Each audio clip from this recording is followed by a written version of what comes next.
Hello everyone and welcome back to my YouTube channel. So guys, in this video I'm gonna show you how can you fix your payment method was declined, update it or add a new payment method and try again.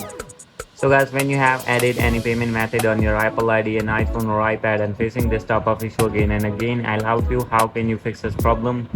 So let's get started without wasting any time. First of all, you have to open your settings here. You have to make sure that you have connected with strong internet connection, and now you have to scroll it down.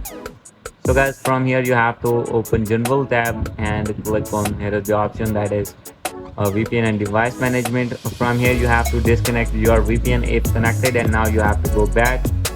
So guys, after this you have to update your iPhone to latest iOS version, and after doing all these settings you have to go back and add your payment method again on your Apple ID in payment and shipping.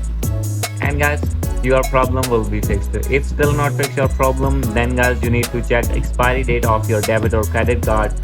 So guys, if your card is expired, you have to change your debit or credit card. And guys, if your card is not expired, you have to contact with your financial institute and tell them that your problem that you can't be able to add your payment method or debit or credit card on Apple ID, and they will turn on online or international transaction on your card, and after this your problem will be fixed.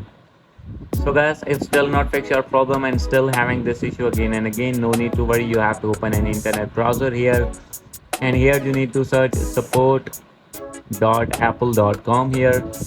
And now from here you have to select your gadget. I am going to select your iPhone and scroll it below. From here you have to click on get support,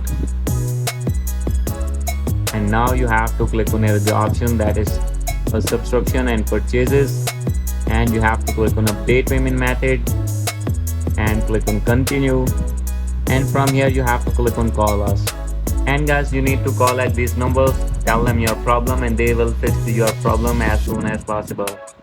So guys, these are the easy way to fix this problem. Hope you like this video.